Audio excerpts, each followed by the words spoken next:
કે જ્યાં ભગવાન સ્વામિનારાયણે 25 વર્ષ સુધી લગભગ પોતાની કર્મભૂમિ બનાવી. એક એવી ભૂમિ કે જ્યાંથી ભગવાને એવું કીધું કે ગઢડા મારું છે અને હું ગઢડાનો છું. BAPS મંદિરમાં બેઠા છીએ અને મારી સાથે મંદિરના કોઠારી સ્વામી શ્રી આધ્યાત્મ સ્વરૂપ સ્વામીજી સાથે હું સંવાદ કરી રહ્યો છું. સ્વામીજી, ખૂબ ખૂબ આભાર. આપનું પણ સ્વાગત છે આ મંદિરમાં. 1805થી 1830 સુધી અહીંયા કર્મભૂમિ બનાવી. મોટાભાગના વચનામૃત અહીંયા લખ જી, આજે પણ એ વચનામૃતના શબ્દો સાધક માટે એટલા જ ઉપયોગી છે જેટલા 200 વર્ષ પહેલાં હતા, અને આવનારા હજારો વર્ષ સુધી એ શબ્દો સાધકને જીવમાંથી શિવ તરફ લઈ જશે. જ્યારે પણ કોઈ મોટી આફત આવી છે ત્યારે BAPS સંસ્થાના સ્વયંસેવકો હંમેશા ગ્રાઉન્ડ ઉપર સેવામાં હોય છે. એ સમયે સમાજ પણ મારો પરિવાર છે એમ માનીને એના સેવાની અંદર જોડાઈ જવું, એ અમારા ગુરુનો આદેશ રહ્યો છે. અત્યારની જે જનરેશન છે, જે લોકોને આપણે મળીએ છીએ, ઓલમોસ્ટ ડિપ્રેશનમાં જ જોવા મળતા હોય છે. 5 વ્યક્તિને એક જ સરખો આઈસ્ક્રીમ, એક જ ફ્લેવર, માની લો કે બટરસ્કોચ આપ્યું, તો 5 વ્યક્તિ જે એ આઈસ્ક્રીમ ખાઈ રહી છે ને એક સરખો આનંદ આવશે કે અલગ અલગ હશે? અલગ અલગ કેમ આનંદ આવે છે? કારણ કે બધાની માનસિક પરિસ્થિતિ અલગ અલગ છે. 2000ની સાલ પછી જે બાળકો જન્મ્યા છે એ બધી જેનજી જનરેશન છે, અને એમાં મોટાભાગના લોકોને એવું છે કે કન્ટિન્યુઅસલી સોશિયલ મીડિયા યુઝ કરવું. કોઈ પણ વસ્તુનો અતિરેક છે દુઃખદાયક છે. કે અત્યારના ઇલેક્ટ્રોનિક ગેઝેટ્સ એ માણસની ઉપયોગિતા માટે શોધાયા છે, પણ એ જ ગેઝેટનો માણસ ગુલામ બની જાય ને ત્યારે એમાંથી પ્રશ્નો થાય છે. આપણે જે મંદિરમાં બેઠા છીએ, ગઢડાના BAPS મંદિરમાં, એને ઓલમોસ્ટ 75 વર્ષ પૂરા થઈ રહ્યા છે. તો શું આગળનું પ્લાનિંગ છે? નમસ્કાર. જીવનની રોજ એક સાંજ ઢળી રહી છે, અને આજની સાંજ વિશેષ એટલા માટે છે કે એક આધ્યાત્મના સંવાદ સાથે આજની આ સાંજ ઢળી રહી છે. એક એવી ભૂમિ કે જ્યાં ભગવાન સ્વામિનારાયણે 25 વર્ષ સુધી લગભગ પોતાની કર્મભૂમિ બનાવી. સૌથી વધુ સમય અહીંયા રોકાયા. ભગવાને ખૂબ તપસ્યા કરી. એક એવી ભૂમિ કે જ્યાંથી ભગવાને એવું કીધું કે ગઢડા મારું છે અને હું ગઢડાનો છું. BAPS મંદિરમાં બેઠા છીએ અને મારી સાથે મંદિરના કોઠારી સ્વામી શ્રી આધ્યાત્મ સ્વરૂપ સ્વામીજી સાથે હું સંવાદ કરી રહ્યો છું. સ્વામીજી, ખૂબ ખૂબ આભાર. આપનું પણ સ્વાગત છે આ મંદિરમાં. સૌથી પહેલાં તો અમારું સૌભાગ્ય છે કે જે ભૂમિ પર સહજાનંદ પોતે અહીંયા આટલા વર્ષો સુધી તપસ્યા કરી, એ ભૂમિ પર આપણે બેઠા છીએ ને સંવાદ કરી રહ્યા છીએ. તો હું વિચારતો હતો કે ઇન્ટરવ્યૂ ક્યાંથી શરૂ કરું, શું પૂછું એમ. પણ જે જગ્યામાં અત્યારે બેઠો છું એની ઉર્જાથી મને એવું ફીલ થાય છે કે મને આમ કંઈ એટલી બોલવાની ઈચ્છા નથી થતી. એકદમ શાંતિ અનુભવું છું. બસ આ જ અનુભવ અહીંયા આવનાર પ્રત્યેક વ્યક્તિનો છે. એ કદાચ પહેલી વખત આવ્યો હશે કે અમારા હરિભક્તો જે નિયમિત વર્ષે 2 વર્ષે કે વર્ષમાં 1-2 વખત આવતા હોય, એ આવીને અહીંથી વિદાય લે એટલે એના મનમાં આ જ અનુભૂતિ હોય કે સ્વામી અહીંયા આગળ એકદમ શાંતિનો અનુભવ થાય છે, જે આજે તમને થઈ રહી છે. સ્વામીજી, એ જાણવું છે કે એક સંસારી જીવન અને સ્વામી બન્યા પછીનું જીવન શું બદલાયું છે? સંસારની અંદર માણસ પોતાના પરિવાર માટે પ્રયત્ન કરે. પોતાના માતા પિતા, પત્ની, બાળકો, પરિવાર હોય, અને એની સુખાકારી માટે માણસ સતત પ્રયત્નશીલ હોય. સંન્યાસી જીવન એટલે એ પરિવારને મૂકીને સમગ્ર વિશ્વને પરિવાર માનવો. હવે સમગ્ર વિશ્વ એ આપણો પરિવાર છે, અને એમાં આપણા ઈષ્ટદેવ અને ગુરુ એમના આદેશ પ્રમાણે સમાજ સેવા અને પોતાની આંતરિક સાધના, આ 2 વસ્તુથી સાંસારિક જીવન ચાલે. એટલે પ્રત્યેક સંન્યાસી પોતપોતાની સાધનામાં રત હોય. કોઈ જોઈએ છે આપણે હિમાલયમાં એકદમ ગહન તપશ્ચર્યા કરતા હોય. ઘણા સંતો મહંતો આપણે જોઈએ છીએ ગિરનારની ગુફાઓમાં મહાન કઠિન સાધનાઓ કરતા હોય. જ્યારે અહીંયા આગળ સંતોની પોતાની આંતરિક સાધના તો હોય જ. આરતી, કથા વાર્તા, ગામડે ગામડે જઈને હરિભક્તોમાં સત્સંગનું પોષણ કરવું, એ લોકોના જીવનમાંથી વ્યસનો દૂર થાય, કુસંગ દૂર થાય, બાળકો અભ્યાસમાં આગળ વધે, એની સાથે સાથે સમાજ સેવા, કે ક્યારેય પણ સમાજમાં કે નાની મોટી આપત્તિ આવી પડે એ સમયે સંતો અને આપણા સ્વયંસેવકો એ સમાજની પડખે ઊભા રહે છે. ક્યારેક અતિવૃષ્ટિ થાય, દુષ્કાળ પડે, હમણાં કોરોના ગયો 2-4 વર્ષ પહેલાં, એ સમયે સમાજ પણ મારો પરિવાર છે એમ માનીને એના સેવાની અંદર જોડાઈ જવું, એ અમારા ગુરુનો આદેશ રહ્યો છે. એટલે એક નાનો પરિવાર છોડીને મોટા પરિવારની સેવામાં, એની સુખાકારી માટે અમે જીવન જીવતા હોઈએ એનો આનંદ છે. સ્વામીજી, જ્યારે ભગવાન સ્વામિનારાયણ અહીંયા 25 વર્ષ સુધી હું જ્યારે વાંચતો હતો કે 1805થી 1830 સુધી અહીંયા કર્મભૂમિ બનાવી, તો મોટાભાગના વચનામૃત અહીંયા લખાયા છે. તો એ વચનામૃતમાં એવી કઈ મોટી વાતો કે ભગવાને એવો સંદેશ આપ્યો જે આજે પણ કન્ટિન્યુઅસલી ફોલો થાય છે? ભગવાન સ્વામિનારાયણે એમની બાલ્યાવસ્થામાં સમગ્ર આપણા જે સનાતન ધર્મના ગ્રંથો છે ને એનો અભ્યાસ કરી લીધો હતો. એ ઉપરાંત પછી એમણે 11 વર્ષે ગ્રહત્યાગ કરીને સમગ્ર ભારતની પગે ચાલીને યાત્રા કરી. સમગ્ર ભારતમાં ઉત્તર હિમાલયથી માંડી દક્ષિણ કન્યાકુમારી અને પછી ફરતા ફરતા એમની યાત્રા અહીંયા ગુજરાતમાં જૂનાગઢ પાસે લોજ ગામ છે ત્યાં વિરામ પામી. એટલે એક તો શાસ્ત્રોનું જ્ઞાન અને સમગ્ર ભારત ભ્રમણનો અનુભવ, આ બંનેનો સંગમ એટલે વચનામૃત. એટલે શાસ્ત્રોક્ત જ્ઞાન અને સમગ્ર તીર્થ સ્થાનોમાં ફર્યા, મોટા મોટા રાજા મહારાજોને મળ્યા, નાનામાં નાના વ્યક્તિને મળ્યા અને એ લોકોને આધ્યાત્મિક માર્ગે આગળ વધવામાં શું જરૂરી છે એની વાત કરી છે અને શું વિઘ્નરૂપ છે એની પણ વાત કરી છે. એટલે સાંસારિક જીવનથી માંડીને આત્યંતિક મોક્ષ સુધીની વાત ભગવાન સ્વામિનારાયણે વચનામૃતમાં કરી છે. વચનામૃતની બીજી વિશેષતા એ છે કે સંવાદના રૂપમાં છે, પ્રશ્નોત્તરીના રૂપમાં, જેમ અત્યારે આપણે સામે પ્રશ્નોત્તરી કરીએ છીએ. કોઈ એક વ્યક્તિ પ્રવચન કરતી હોય અને સામે બધા બેઠેલા ખાલી સાંભળતા એવું નથી. શ્રોતાઓ પ્રશ્ન પૂછે અને ભગવાન એનો ઉત્તર આપે. ઘણી વખત ભગવાન પોતે સ્વયં પ્રશ્ન પૂછે અને શ્રોતાઓ પાસે એની શું સમજણ છે એ ઉત્તર એમની પાસેથી બોલાવડાવે. એ ઉત્તર એકદમ પરફેક્ટ હોય તો એ માન્ય રાખે અને એમાં કંઈ ખૂટતો હોય તે ઉમેરે. એટલે સંવાદ છે. એટલે ટૂંકમાં શાસ્ત્ર માત્રનો સાર અને ભગવાન સ્વામિનારાયણના આટલા સમગ્ર ભારત ભ્રમણના અનુભવના નિચોડ રૂપ એમણે આ વચનામૃત આપ્યું છે. એટલે આજે પણ એ વચનામૃતના શબ્દો સાધક માટે એટલા જ ઉપયોગી છે જેટલા 200 વર્ષ પહેલાં હતા અને આવનારા હજારો વર્ષ સુધી એ શબ્દો સાધકને જીવમાંથી શિવ તરફ લઈ જશે. ઘણીવાર એવું એક્ઝામ્પલ આપવામાં આવે છે કે મેનેજમેન્ટ શીખવું હોય તો BAPS સંસ્થા પાસેથી શીખવું જોઈએ. આટલું બધું પરફેક્ટ માઇક્રો પ્લાનિંગ સાથેનું મેનેજમેન્ટ સ્વયંસેવકોમાં કેવી રીતે આવે છે? મેનેજમેન્ટ એ અમારા ગુરુએ અમને શીખવાડ્યું છે. તો તમને લાગશે મેનેજમેન્ટ શબ્દ આમ તો બહુ મોટો શબ્દ છે કે ભાઈ કોઈ પણ આયોજન કરવું હોય, ઉત્સવ સમય હોય તો એના માટે પ્લાનિંગ, કોણ શું સેવા સંભાળશે, કયા કયા રિસોર્સથી, કયા સાધન સામગ્રીથી, ક્યાં કરશું, કયો સમય, વાહન વ્યવહારની સગવડ, આ બધું વિચારતા તો હોઈએ છીએ. અને હું તો કહું છું કે મેનેજમેન્ટ અમારી સંસ્થાના સંતો કરે છે, ના નથી. દુનિયાના ઘણા લોકો આમાં ખૂબ ઊંડા ઉતર્યા છે. પણ એ પ્લાનિંગ ઓન પેપર થાય એનાથી વધારે અગત્યનું એનો અમલ થાય. ઘણી વખત કોઈ પ્લાનિંગ ન પણ હોય અને આવનાર વ્યક્તિને તમે સાચવી લો, એ મેનેજમેન્ટ.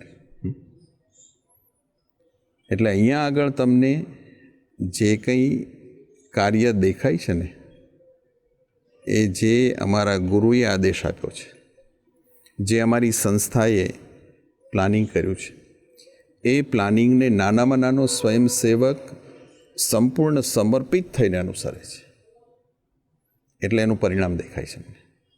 પણ એ જ મોટી વાત છે સ્વામીજી, કારણ કે ઘણીવાર કેવું છે કે શતાબ્દી મહોત્સવ થયો હતો, અમે ત્યાં રિપોર્ટિંગ કરતા હતા, તો એક ધનવાન વ્યક્તિ પણ રોડ ઉપર ઊભો હતો. એ ધનવાન વ્યક્તિ ટ્રેક્ટર પણ ચલાવતો હતો. બહુ મોટો વ્યક્તિ હોય કે જે પૈસે ટકે સુખી હોય, એ વ્યક્તિ રસોડામાં પણ સામાન્ય થાળી ઉપાડતા પણ જોવા મળતો હતો. તો ઘણીવાર કેવું થતું હોય છે કે મેનેજમેન્ટ બધા સારું સારું કરી લેતા હોય છે, પણ સેવામાં બી લોકો કેટેગરી ચોઇસ કરતા હોય છે કે ભાઈ આ લેવલની સેવા કરવી જેથી સોશિયલ મીડિયામાં કે એવી રીતે હવાય, અમુક જગ્યાએ ના ઊભું રહેવું, ટોયલેટ પાસેની સેવાના. તો આ જે ભેદ છે એ નથી. એ અમારા ગુરુએ જ શીખ્યું છે, ભગવાન સ્વામિનારાયણે શીખ્યું છે, પ્રમુખ સ્વામી મહારાજે, શાસ્ત્રીજી મહારાજ, યોગીજી મહારાજે. મેનેજમેન્ટની સેવાની શરૂઆત ક્યાંથી થઈ? અમારા ગુરુ પ્રમુખ સ્વામી મહારાજને 1950ની સાલમાં એમના ગુરુ શાસ્ત્રીજી મહારાજે આ સંસ્થાના પ્રમુખ તરીકેની નિયુક્તિ કરી. ત્યારે એમની ઉંમર 28 વર્ષની હતી.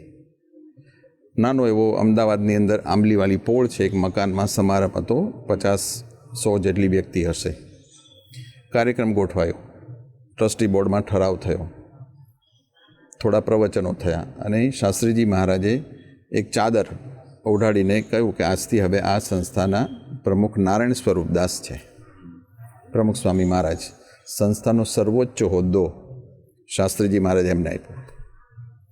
સમારંભ પૂરો થયો, જમણવાર હતો, બધા જમ્યા, પણ એ તમામ આવનારા 50થી 100 વ્યક્તિની જે એંઠી ડીશો પડી હતી ને, એ એંઠી ડીશો ધોવાનું પહેલું કામ પ્રમુખ સ્વામીએ પ્રમુખ બન્યા પછી પ્રમુખ સ્વામી મહારાજે કર્યું. જો જે સંસ્થાના પ્રમુખ હોય એને પણ વાસણ ધોવાની સેવા નાની ન લાગતી હોય તો એના સેવકો એનામાંથી એટલું તો શીખે કે કોઈ પણ સેવા નાની નથી. આ સેવા મને મળીને એ જ મારું અહોભાગ્ય છે. એ સેવા પછી સંડાસ બાથરૂમ સાફ કરવાની હોય, રસોડાની હોય, પાર્કિંગની હોય, મેદાન સાફ કરવાની હોય કે પછી PR વિભાગની પણ હોય, મહેમાનોનું સ્વાગત કરવાનું પણ મંચ ઉપરની હોય, કથા કરવાની હોય, પ્રવચનો કરવાના હોય, પણ એ મારી સેવા જ છે. કોઈ પણ ક્રિયા નાની મોટી નથી. ગુરુની આજ્ઞાથી જે તમે કરો એ તમામ સેવાનું ફળ એક સરખું છે એમ માનીને કોઈને સેવા નાની નથી લાગતી, કોઈને મોટી નથી લાગતી, એટલે તમામ સેવાઓમાં લોકો એક સરખા ઉત્સાહ ઉમંગથી જોડાઈ જાય છે. આપણે સ્વામીજી જોઈએ છે કે અત્યારની જે જનરેશન છે, જે લોકોને આપણે મળીએ છીએ, ઓલમોસ્ટ ડિપ્રેશનમાં જ જોવા મળતા હોય છે. બીજું તમને કહું કે ભાઈ આપણે માની લઈએ કે 100 વ્યક્તિમાં ક્યાં પડવું, પણ તમે અહીંયા 5-7 વ્યક્તિ હો, બેઠા હો, તમારા સ્વાગતમાં અહીંયા આગળ બધા અમારો સ્ટાફ છે, સ્વયંસેવકો છે, એક પૂછે તમને ચા, કોફી, શરબત, તમે કહો કે ભાઈ નહીં અમારે ગરમી છે, કંઈ આઈસ્ક્રીમની વ્યવસ્થા કરો, કરી 5 વ્યક્તિને એક જ સરખો આઈસ્ક્રીમ, એક જ ફ્લેવર, માની લો કે બટરસ્કોચ આપ્યો, તો 5 વ્યક્તિ જે એ આઈસ્ક્રીમ ખાઈ રહી છે ને એક સરખો આનંદ આવશે કે અલગ અલગ હશે? અલગ અલગ. આઈસ્ક્રીમ તો એક જ છે, ફ્લેવર એક સરખી છે, એક જ કંપનીનો છે. અલગ અલગ કેમ આનંદ આવે છે? કારણ કે બધાની માનસિક પરિસ્થિતિ અલગ અલગ છે. અત્યારે સ્વામીજી જે યંગસ્ટર્સ છે મોટાભાગના, અને એમાં એક સૌથી મેજર પ્રશ્ન એ છે કે પ્રેમ પ્રકરણ હોય કે લગ્ન જીવન હોય, એમાં સૌથી વધારે લોકો દુઃખી છે. એ લોકો માટે શું મેસેજ આપવો જોઈએ? ભારતીય પરંપરામાં લગ્ન જીવન એ પવિત્ર બંધન છે, 2 આત્માનું મિલન છે. અને આપણે ત્યાં તો સામેની વ્યક્તિને સુખી કરવા બંને પાત્રો, પતિ પત્નીને સુખ માટે પ્રયત્ન કરે, પત્ની પતિના સુખ માટે પ્રયત્ન કરે. એક રવિશંકર મહારાજનો બહુ પ્રસંગ મને યાદ આવે છે. એક વખત ફરતા ફરતા એક નાના એવા ઘરમાં ગયા, બેઠા, અને ત્યાં આગળ એક ઘરના પત્ની હતા, મહિલા વર્ગ, એમણે પાણી આપ્યું.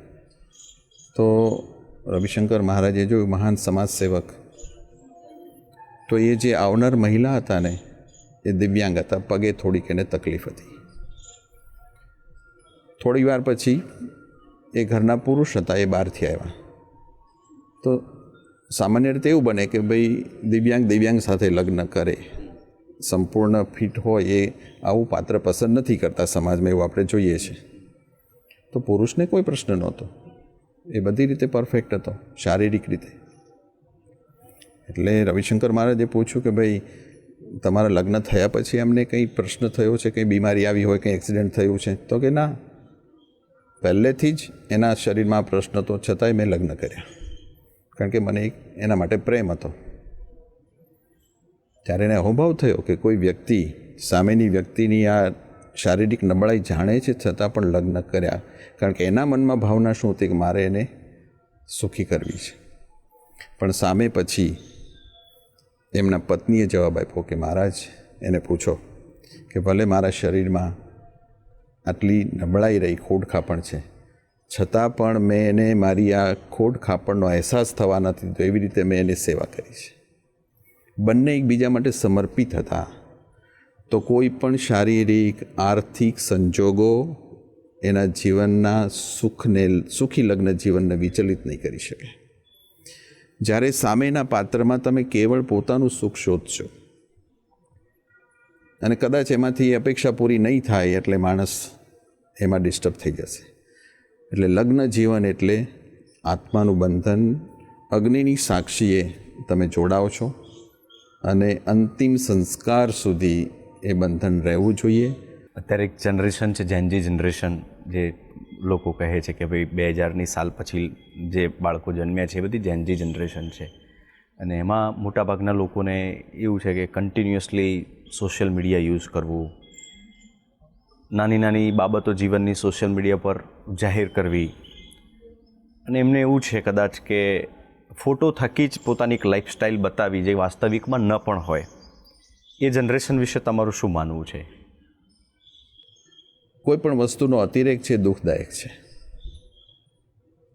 સોશિયલ મીડિયા કે અત્યારના ઇલેક્ટ્રોનિક ગેઝેટ્સ એ માણસની ઉપયોગિતા માટે શોધાયા છે, પણ એ જ ગેઝેટનો માણસ ગુલામ બની જાય ને ત્યારે એમાંથી પ્રશ્નો થાય છે. અને આજના પ્રશ્નોનું કારણ અતિરેક છે. આપણે જે મંદિરમાં બેઠા છીએ, ગઢડાના BAPS મંદિરમાં, એને ઓલમોસ્ટ 75 વર્ષ પૂરા થઈ રહ્યા છે. તો શું આગળનું પ્લાનિંગ છે? 1951ની સાલમાં આ મંદિરની પ્રતિષ્ઠા થઈ. ત્યારે મંદિર પૂરું નહોતું થયું, હજુ આ શિખર કે એવું કાંઈ જ નહોતું. ભગવાન બિરાજમાન થાય એટલા ભાગનું નિર્માણ કાર્ય પૂરું થયું. એટલે શાસ્ત્રીજી મહારાજના સમયમાં આ મંદિરનું કામ અહીંયા સુધી પહોંચ્યું. મંદિરની પ્રતિષ્ઠા પહેલાં જ શાસ્ત્રીજી મહારાજે એક અઠવાડિયે ધામમાં પધાર્યા, એટલે યોગીજી મહારાજે ત્યાં પ્રતિષ્ઠા કરી.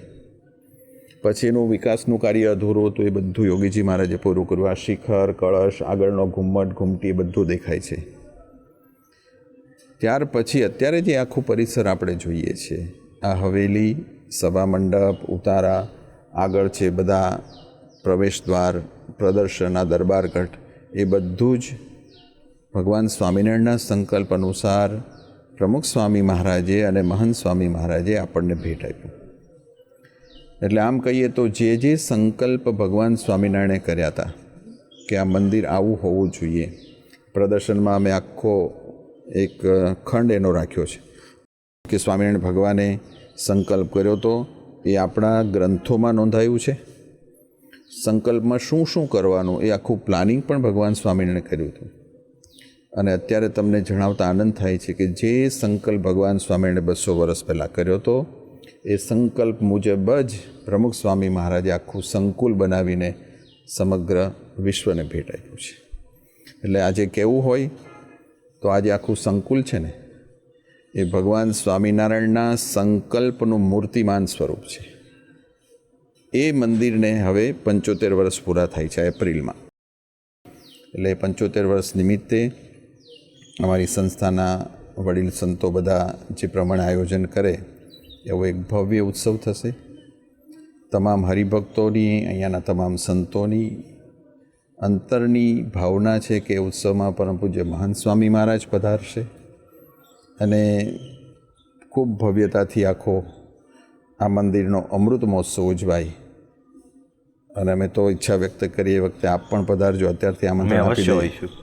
આખો પથ્થર જે વપરાયો છે ને આ ગઢડાના મંદિરમાં, એ રાજસ્થાનમાં મકરાણા શહેર છે, ત્યાંની માઇન્સમાંથી આવ્યો છે અને ભારતમાં આ સારામાં સારી ક્વોલિટીનો માર્બલ ગણાય છે. તો શાસ્ત્રીજી મહારાજ આજ્ઞા કરી તો પ્રમુખ સ્વામીએ પૂછ્યું નથી કે ભાઈ ક્યાં જઈને શું કરવાનું, કોની પાસેથી લેવાનો, પૈસાની શું વ્યવસ્થા છે.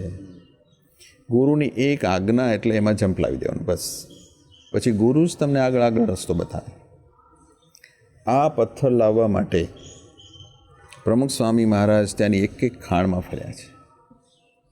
ત્યાં કોઈ રહેવાની વ્યવસ્થા નહોતી. અમે જે સ્થાનમાં રહેતા હતા પ્રમુખ સ્વામી મહારાજે જોયા આવ્યા. અત્યારે આપણે ત્યાં 2 દિવસ રહેવું હોય ને તો અઘરું થાય. ત્યાં મહિનો રહેતા. બાજુમાં જ જોયું અમે 300 ફૂટ ઊંડો કૂવો છે. એમાંથી પાણી ખેંચવાનું, નાહવા માટે, કપડાં ધોવા માટે, પીવાનું હોય બધું જ. ગામમાંથી કે માઇન્સમાંથી સાંજે પાછા ફરે આવા સમયે ત્યારે સાથે હરિભક્ત હોય એ સિંગદાણા કે ચણા લઈ લે, એ ખાઈને સૂઈ જવાનું. બીજી કોઈ રસોઈની વ્યવસ્થા નહોતી. એને પથ્થર અહીંયા મોકલવાનો, અહીંયા પથરા પડ્યા હોય એ જેમ જેમ ઘડા એમ ઉપર ચડાવવાના. માણસો સાથે પ્રમુખ સ્વામી પોતે આ મંદિરની સેવામાં જોડાયેલા છે. ખૂબ ખૂબ આભાર સ્વામીજી, આપે કિંમતી સમય અમને આપ્યો અહીંયા, અને આપે જે પ્રમાણે વાત કરી કે એવો જ કોઈ સંકલ્પ અને સમર્પણ ભાવ હોય તો એ વ્યક્તિ, સંસ્થા કે દેશને આગળ લઈ જઈ શકે છે. સ્વામીજીએ ખૂબ સરસ જાણકારી આપી આજના સંવાદમાં, અને ઘણી બધી ઇન્ટરેસ્ટિંગ વાતો પણ એવી હતી ગઢડા BAPS મંદિર વિશે જે મને પણ પહેલીવાર જાણવા મળી, અને કદાચ આપણા બધામાંથી એવા કોઈ હશે કે તમને એમની વાતો પરથી તમે અનુમાન લગાવી શકતા હશો કે આ મંદિરને બનવામાં કેટલો બધો સંઘર્ષ થયેલો છે. ખૂબ ખૂબ આભાર. કોઈ નવા ગેસ્ટ સાથે ફરીથી મળીશું. Keep watching Gujarat first.